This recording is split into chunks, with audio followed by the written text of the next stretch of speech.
भेरगाव जिल्ला बर' थुनलाइ आफादनि बे गिबि बोसोरारि जथुम्मा बेयाव बाहागो लानानै आं जोबोद गोजोननाय मोनदों आरो लोगोसे बेहाय दुलाराय बर' फरायसा आफाद आरो भेरगाव गुदि बर' थुनलाइ आफादनिबो बेहाय बोसोरारि जथुम्माखौ जयै खुंफुंनाय जादों आरो बे मोनसे गोदान जुरिजेननाय दा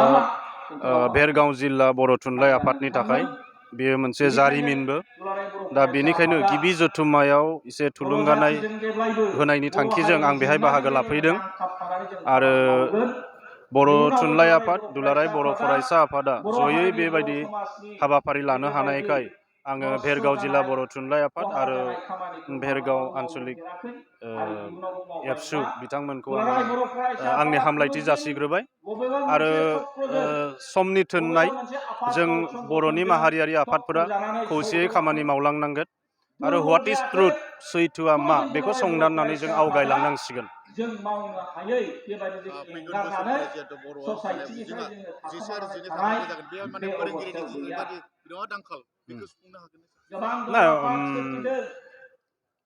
बर' मिडियामखौ 11 आरो 12 सिम आपग्रेड खालामनाय लोगो लोगो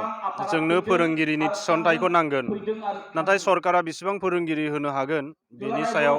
जोंहा दाबो साननांगौ दं खिन्थु बेबायदि होनानै नेबाय थाब्ला जानाय नङा खारन कलेजफोरावबो गोबां स्टुडेन्टफोरहा माने इंराजि बिजोङाव फरायो जोंनि बर' मिडियाम पास जानानै थांनायफोरा क्लासखौ बिथांमोना खिन्थु असमियानि फोरोंथाइजों लानो गोनां जायो खिन्थु आनजादखौ इंराजिजों लिरो दा माखासे फरायसालिफोराव माखासे बोसोर बा माखासे सम हयथ' बेबायदिनो थासारिया सोलिगोन अब्लाबो बर' बिजोङाव थाखो जिसिम फरायनानै उथ्रिलांनाय गथ'फोरा बर'नि टेक्सट बुकखौ फरायनानै क्लासखौ इंलिस एबा आसामिसाव माखासेखौ लायोब्लाबो आनजादाव गावनि बिमानि रावजों लिरनो हागोन। जों गासै फरायसालियाव आबुं फोरोंगिरि मोनजोबनो हायाब्लाबो एटलिस्ट मोनफ्रोमबो जिल्ला साब डिभिजन लेभेलाव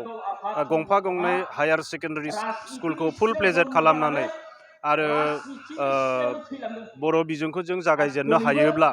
आरो बेबायदिनो जन दानानै बे इभेलुएसन एन्सार स्क्रिप्ट इभेलुएसन खालामनो हायोब्ला अब्ला लासै लासै बे गासै आसाम नाङैनो बा बड'लेण्डआव आबुङै बर' मिडियामा 11 आरो 12 थाखोसिम गोसारनो हागोन। बे बिथिङाव जोङो थासारिखौ नोजोर होगासिनो दं जोंहा बोसोरारि जथुम्माया क'क्राझार पाटगायाव जथुमगोन बे थान्दै मेलाव सावरायनानै जोङो जोंनि बानबुंथाइखौ फोसावसिगोन। गोसो गुदुं गलादारफोरनि थाखाय मोनसे मोजां खौरां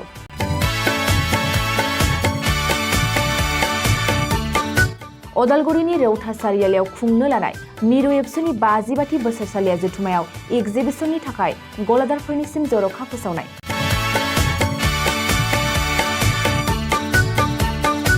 फैगौ 2023 मायथाइनि 26, 27, 28 आरो 29 जानुवारियाव खुंनो लानाय मिरु एबसुनि बोसोरसालिया जथुम्मायावनो बायदि रोखोमनि मुवा बेसादफोरखौ दिन्थिफुंगोन एगजिबिसन।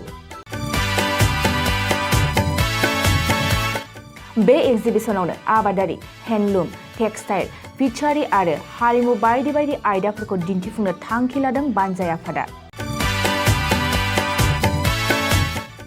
बेनिखायनो गोसो गुदुं सुबुं एबा गलादारफोरा एगजिबिसनाव गला होफैनो हागोन आरो गला होनायनि सोमोन्दै आबुं बाथ्राखौ मिथिनोब्ला नैबे मबाइल नम्बर 9365245137 आव थोंजों सुलाद लानो हागोन।